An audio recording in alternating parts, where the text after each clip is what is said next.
On our planet, there seems to be an infinite number of beautiful places one can visit, with an equal number of spectacular things to admire. It requires nothing more than a curiosity to observe what is all around you. The miracle of nature manifests in countless ways, from breathtaking vistas to the simple movements of a common heifer.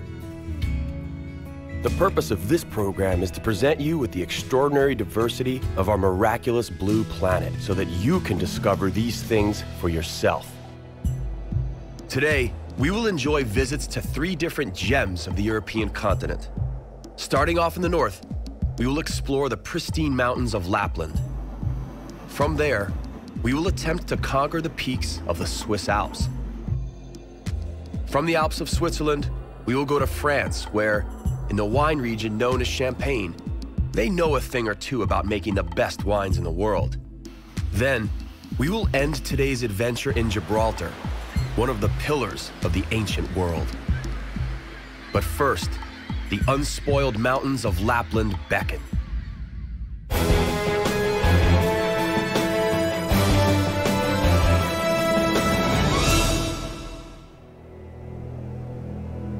Welcome to Lapland, and one of the most scarcely populated regions in Europe. Just over 2 million people live here on an area equivalent in size to Japan. Lapland isn't an independent state. Some of Lapland actually spreads over territory belonging to Norway, Sweden, Finland, and Russia. We enter Lapland via the largest town of northern Norway, Tromsø. It is from here that the famous Norwegian polar explorer, Roald Amundsen, set out on his expeditions. Today, the port of Tromsø is renowned mostly for its abundance of seafood. Salmon has about the same market value here as bread. The most recognizable creature spotted quite often in Lapland is the reindeer. Whether you believe in Santa or not, you ought to give way to reindeer on the roads. Wild reindeer weigh about 150 kilos. The locals will be sure to warn you to steer clear of them. Reindeer have short, thick coats that serve as the perfect protection against cold and dampness. Reindeer are capable of covering up to 160 kilometers a day, and they are surprisingly great swimmers. In the northern part of Lapland, it is easy to get carried away by the sheer beauty of the Norwegian fjords. Here, the coast has been shaped into a bizarre system of bays and inlets. There is only one other place on the planet where this type of coast can be found: in South America, in the country of Chile, on the opposite side of the globe. Fjords are created in mountainous regions that are in close proximity to the sea. In order to develop, they require the continuous pressure of advancing glaciers, combined with the deepening of river valleys. In these waters, fishermen will find both common salmon and the Atlantic salmon. Both species of salmon make the water of the fjords their home. Some of the fjords are tens of kilometers long. Most of Lapland lies beyond the Arctic Circle. Therefore, in the northernmost parts of Lapland, the sun never quite sets during the summer solstice and never rises above the horizon during the winter solstice. Should you feel that you are incapable of dealing with all your chores on a normal day, you should try this out. Your biorhythm is hugely different here. The polar summer, a time of the never-ending day, commences from the middle of May and goes through the end of August. During this period, the sun resembles a tennis ball flying over the net, never disappearing beyond the horizon. Instead, it just bounces right back.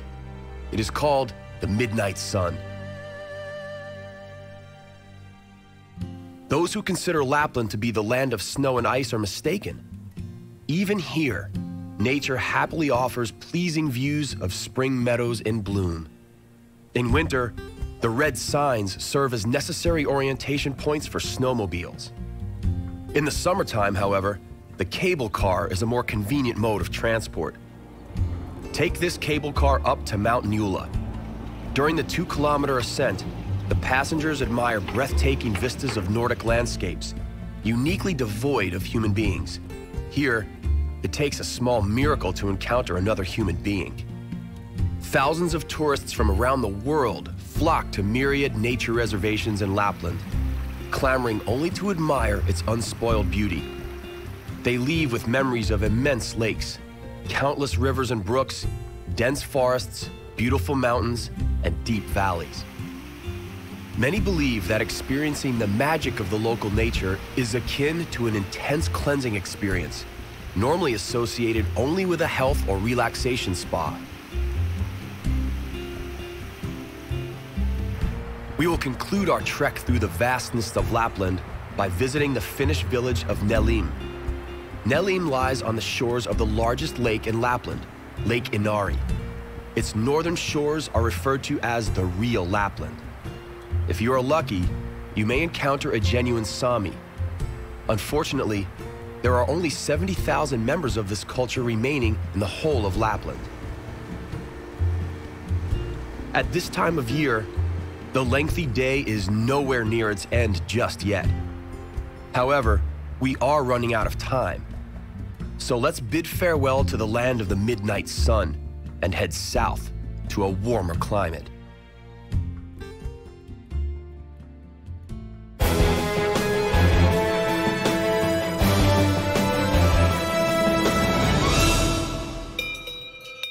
Switzerland welcomes you with the heartfelt tunes of its national instrument, the Alpine horn. The horn is almost as evocative of Switzerland as chocolate, watches, and cheese. It is inherently linked to the local landscape, made up of mountains and mist. This confederation of 26 cantons in the very center of Europe can boast of having Europe's highest mountain, the highest concentration of financiers in the world, and Swiss precision. Switzerland is just as well known for its charming miniature models. 27 miniatures made to the scale of 1 to 25 can be viewed here. The miniatures are exact replicas of Swiss fortresses, cable cars, and railways. The legend has it that these miniatures are the works of elves and goblins. The truth is that the Swiss have all of these models manufactured in France. To truly enjoy some of Switzerland's splendor, it may be necessary to overcome 4,000-meter peaks, an ordeal that may take up the better part of an hour, with a little help from some machinery, of course. Reaching the peaks takes a cogway. The cogway is a very special lift that uses cogs. The one seen here happens to be the steepest one in the world. It overcomes inclines of up to 48 degrees and has been in operation since the end of the 19th century. Sweeping views signify the end of the peaceful journey through the rock massifs. From the summit of Pilat, the mountain towering above Luzerne and what is believed to be the final resting place of Pontius Pilate, we can see almost all of Switzerland. That is, if the valleys aren't veiled in fog or mist. The residents of Luzerne have an explanation for this haze. Legends say that because dragons have become fond of the mountain, they linger in the area, unleashing fiery vapors and causing the fog and mists to become dense. When it comes to ecology, the Swiss are a lot more advanced than their neighbors. The mass usage of trains alone is a significant indicator of their close relationship to nature. A typical example of Swiss ecological thinking is the creation of the Autoverladung, trains that transport cars through tunnels. And because you're in Switzerland, you could easily set your watch by the precision of the train's schedule. From Kleine Scheidegg, we can use the cogway to reach the highest situated European railway station. It terminates at the respectable altitude of 3,500 meters above sea level and hides in the Jungfrau Joch Gap. This cogway overcomes a super elevation of 1,400 meters up to 4 times a day. The returning journeys are the quietest ones. The passengers are dazed by the low oxygen content in the air and, as a result, often fall asleep. There is a network of tunnels for the pedestrians leading from the terminal station to the summit. Most of these are carved in ice. It is hardly surprising given that the highest concentration of glaciers in continental Europe is right here in the Swiss Alps. The mountain Jungfrau, meaning virgin, neighbors with mountains called Hunter and Monk. The question arises then, how come she is still a virgin when a hunter is nearby? The logical answer is because a monk stands between them. The ice cave, also called the Palace in Jungfrau, lies deep beneath masses of ice. It is a world of utter silence and repose, and is the perfect venue for the exhibition of ice sculptures. The glacier moves a little each year, and so the cave has to be repaired continuously so as to prevent it from caving in. Unfortunately, the greatest threat to the caves are the visitors. More specifically, their body heat and breath create a thermal problem. The Greenland husky is a happy resident of the mountain slopes. Its initial purpose was to deliver provisions and mail to the summits. These dogs are still here. Halfway up the mountain, at about 2,300 meters above sea level, is a breeding station that was established over 70 years ago. The resident pack of dogs are the best in the world. These dogs have a very discernible and prized lineage. Their direct ancestors were the first to conquer the North Pole. The Great Aletsch Glacier in the Bernese Alps is the longest glacier in the Alps. Its course of 24 kilometers ends in the very south of Switzerland. Its area has been diminishing dramatically over the last 20 years. The Bernese Alps are the largest and the most significant mountain range in Switzerland and throughout the European continent. The mountain range is distinguished by its significant degree of glaciation. It is time to head off to the Wallis region, which lines 40 peaks exceeding 4,000 meters. The fantastic pistes are as much allure as Swiss cheese. The Swiss are true masters in this domain. They rotate the manufacture of 3 types of cheese here: Brignon for raclette, the smaller, semi-soft Tome, and the soft Sirac. Raclette is one of the Swiss cheese specialties. It is melted cheese served with hot, unpeeled potato chips. Wallis is the largest wine canton in Switzerland due to its spread over 5,000 hectares. Today, over 50 different kinds of wine are cultivated here. The snowcaps took the wine growers by surprise. The grapes are peeking from beneath their white cover, and many a wine grower looks forward to ice wine. The sight of vineyards, though, serves as a reminder that our time in Switzerland is up and that it is high time to head off to one of Europe's loveliest regions. We are off to explore the region that gave its name to the most famous wine in the world.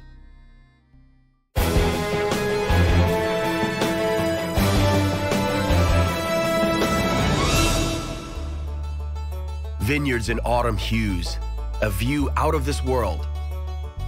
It is just the way many of us imagine the legendary wine region of Champagne. Nothing but wine bushes stretching in between horizons. In reality, wine can only be cultivated in a few selected areas. This elite selection makes up just under 2% of the Champagne-Ardenne area. It was the ancient Romans that first planted wine here in the 5th century. They felt that the area bore a strong resemblance to the Italian Campania. That created the origin of the region's name.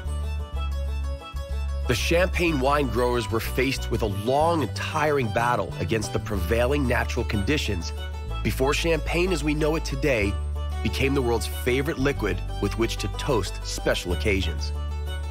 Champagne originated most likely by accident. It was a natural process. After primary fermentation and bottling, a second alcoholic fermentation occurs in the bottle. Nowadays, a single method called the méthode champenoise is used. The grape juice, extracted using only the pressure by hand, is allowed to become regular wine first. The bubbles occur in the next phase. Carbon dioxide is released from the casks into the surrounding air during fermentation. The wine is subsequently bottled, with sugar added to ensure the secondary fermentation. That corked bottle is then laid to rest in a wine cellar for several months. There are some 450 villages in Champagne where champagne is made, and each one has a slightly different taste. This is Lac du Der. With a surface area of 48 square kilometers, it is Europe's largest man-made lake. Its weirs, or barriers, protect Paris from floods, and the water from the River Seine is controlled from here. Even though this isn't a natural lake, fauna abounds here. The conservationists are aware of its importance to bird migration. The migrating birds either winter over or nest here. When these elegant birds cluster together, it is a sight worth seeing and something that cannot be missed by passionate ornithologists. The only ones not all that enthusiastic about the birds are local farmers. The cranes attack surrounding fields each morning to feed on bulbs, roots, and other sources of digestible energy.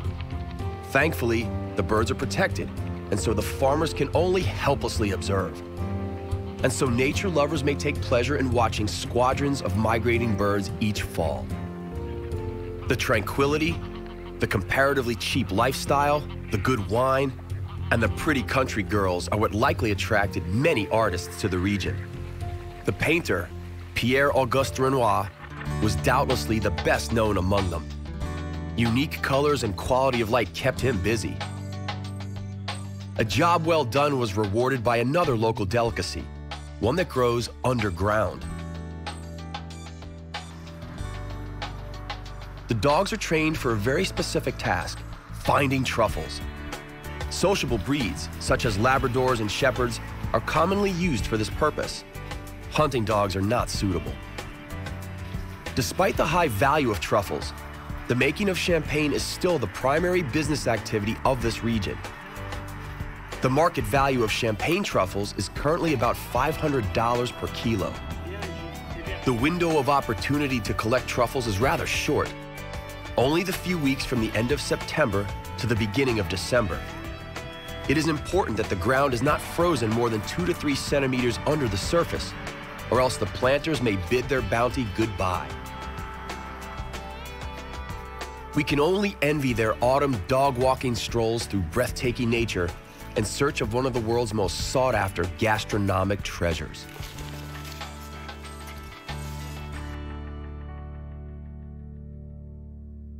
One of the largest towns of the region is Reims. It bears a rich history and, as such, is a favorite tourist attraction. The knight you see here is actually Joan of Arc.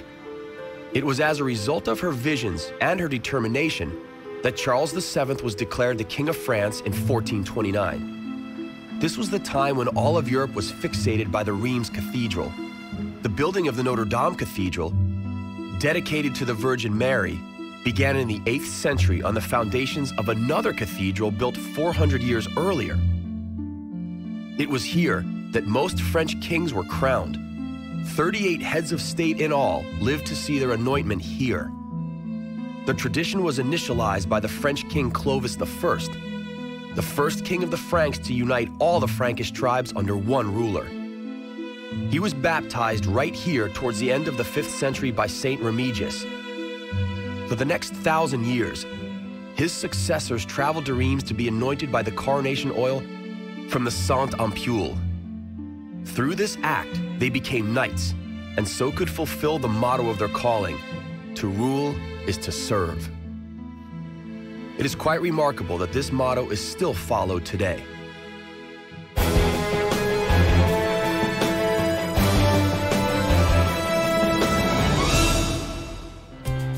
Historical events are what will be at the center of today's final destination. Gibraltar welcomes you. It is the southernmost cape of Europe, almost touching Africa. A cradle of history, Gibraltar is a strategic strait and an important shipping crossroad. It is also the only British overseas territory on the old continent. And even if it may seem irrelevant, it is also the only part of Europe where monkeys live naturally. We crossed the Spanish border in a village quite significantly called Linie, and out of nowhere we materialized in the United Kingdom. Spain was forced to concede Gibraltar to Britain in 1713 under the Treaty of Utrecht, which concluded the war.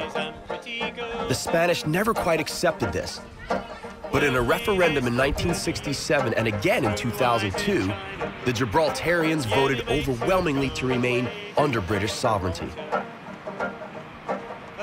During the last attempt of Spain to retake Gibraltar in the years 1779 to 1783, the British dug out a 113-meter-long tunnel into the rock while under siege. This tunnel enabled them to bombard the Spanish from atop the mountain. What we are seeing here is a cloud that is inseparably linked to the Rock of Gibraltar. The cloud is known as Levanta. When the wind blows from the east, the cloud is trapped on the rock peak and forms one of the most recognized symbols of Gibraltar. The Rock of Gibraltar is used as a resting place by great numbers of migrating birds en route from Africa. There are about 270 different kinds of birds found here. There is no source of water on the rock. Even so, it is covered in vegetation. Over 600 different plants, ferns, and lichens grow here, 6 of which grow nowhere else in Europe. Nature tackled the lack of water on the rock with admirable ease. The plants actually desalinate seawater. That is one of the reasons the Rock of Gibraltar is considered a very unique formation, not only from the geopolitical point of view, but also from the biological perspective. These members of the animal kingdom are no less unique, as this happens to be the one and only colony of monkeys living freely on the European continent. These monkeys are Barbary macaques. No one knows exactly how they got to Gibraltar, but there are countless theories on the matter. Locals think highly of the monkeys despite their shameless cheekiness with which they rob tourists of their snacks. There is a saying that as long as the monkeys remain, Gibraltar will stay British. There's got to be something to this. During World War II, none other than Winston Churchill himself ordered that the dwindling numbers of monkeys in Gibraltar be replenished. Today, the monkeys are safeguarded by the Helping Hand organization. Because the macaques are extremely tame, they face a difficult problem. People spoil the monkeys with various treats, which are often harmful to them. The organization's director would prefer that all human contact with the monkeys were banned. However, such a ban could easily eliminate one of the major attractions bringing tourists to Gibraltar. Let us now retreat into the interior of the St. Michael's Cave. It is an extensive stalactical labyrinth. People believed that the cave was bottomless. A legend exists about an underwater tunnel leading all the way to Africa. The legend is not based on fact. However, an unexplained mystery prevails. Sometime around the year 1840, a Lieutenant Mitchell, along with another officer, were seen lowering themselves into the cave, never to come out. 100 years later, a thorough forensic investigation found no human remains.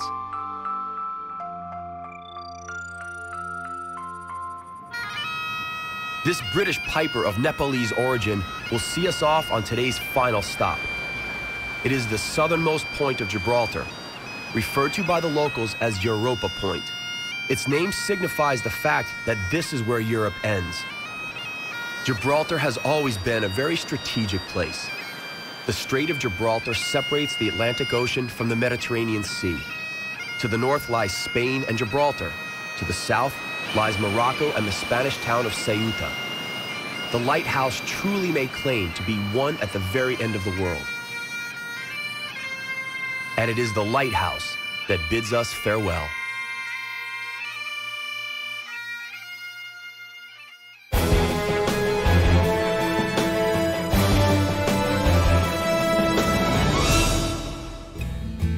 Our journey to the miraculous nooks of our planet comes to an end, for now. On the next exploration of our compelling and bountiful planet Earth, we will travel to the very north of Great Britain, the Shetland Islands. Here, 1 million birds watch as the human population, numbering only 20,000, gets on with their everyday lives. We will then travel from the very end of the world to its very center, The local nomadic dervishes called the Pshi-Balchashi region in the southeastern province of Kazakhstan, Almaty, the center of the world. Later, we will follow our camera to the Yellow Mountains in central China and the Chengkang, known as the Venice of China. That's all right here on Miracles of Nature.